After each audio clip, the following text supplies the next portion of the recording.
Daesh भाई मुझे भी डंडा दे। अच्छा जी, ये ले आपके लिए भी। इंस्पेक्टर साहब यही है वो बंदा जिसने पूरे मोहल्ले की नाक में दम करके रखा हुआ है, हमें तंग करके रखा हुआ है इसने। दाइश ये कौन है लोग? कुछ नहीं, आप अंदर जाओ। हाँ भाई, क्या मसला है तुम्हारा? क्यों तंग किया मैं इन लोगों को? इंस्पेक्टर साहब ये तो आप इनसे ही पूछें कि मैंने इनको क्या तंग किया हुआ है। हाँ जी बताइए, मैंने आपको क्या कहा है भाई?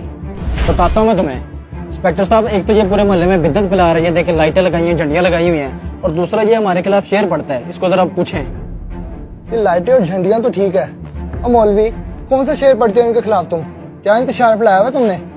इंस्पेक्टर साहब मैं कोई इंतशार नहीं फैला रहा, और जो शेर की बात भाई कर रहे हैं वो तो बच्चा बच्चा पढ़ता है कि आप सबके पास जाएंगे। वो शेर इतना प्यारा शेर है, वो तो हम हुजूर की मोहब्बत में पढ़ते हैं और शैतान के खिलाफ पढ़ते हैं कि निसार तेरी चहल पहल पर हजारों ईद रबीउल अव्वल, सिवाय इबलीस के जहां में सभी तो खुशियां मना रहे हैं। ये देखिए इंस्पेक्टर साहब, ये शेर हमारे खिलाफ पड़ता है, ये हमें चिढ़ाने के लिए।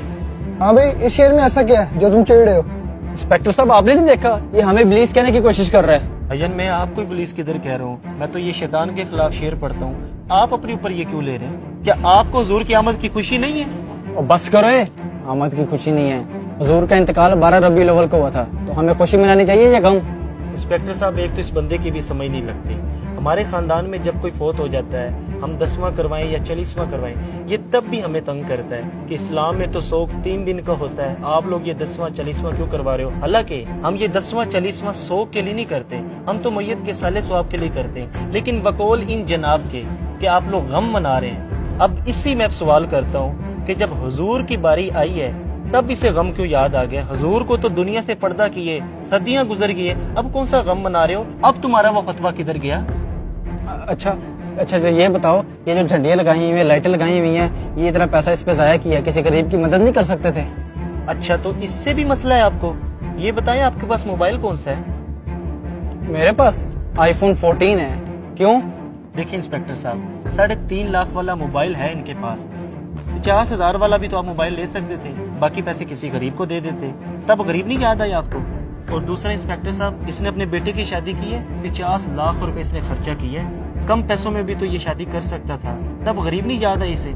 हालांकि हदीस पाक में ये है कि बेहतरीन निकाह वो है जो कम खर्च पर हो, सिर्फ मिलाद पर ही इसे ये वसवसे आते हैं। और ये जो कह रहे हैं ना, ये फजूल खर्चियां किसी गरीब की मदद कर देते हैं, जब ये सलाब आता है ना तो लाखों रुपया हमने जमा करवाया। अल्हम्दुलिल्लाह हमें गरीबों का एहसास है, हम हुजूर का मिलाद भी मनाते हैं और गरीबों की मदद भी करते हैं।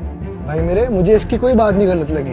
तुम लोग मोहल्लेदार हो, मिलजुल के रहा करो सारे। मेरे भाई ये नफरतें खत्म करो, आए मिलके गरीबों की भी मदद करते हैं और सरकार का मिलाद भी मनाते हैं। भाईजान, आपकी बातें मेरे दिल पे असर कर गई हैं, हमें बिल्कुल हुजूर की आमद की खुशी मनानी चाहिए, आए मिल के मनाते हैं। ये हुई ना बात, आए मिलके मिलाद मनाते हैं। कुरान पाक में अल्लाह पाक इरशाद फरमाता है, व अम्मा बिनिअमती रब्बिका फहद्दिस, अल्लाह की नेमत का खूब चर्चा करो। मुझे बताइए, क्या नबी पाक से बढ़कर भी हमारे पास कोई नेमत है? नहीं, हरगिज नहीं। इसलिए हमें चाहिए कि आपस के इख्तलाफात को ख़त्म करके हजूर की आमद की खुशी खुले दिल से मनानी चाहिए। अगर आपको हमारा ये मैसेज पसंद आया तो इसे ज़रूर बिल ज़रूर शेयर कीजिए और हमारे पेज को फॉलो करना मत भूलिए। शुक्रिया।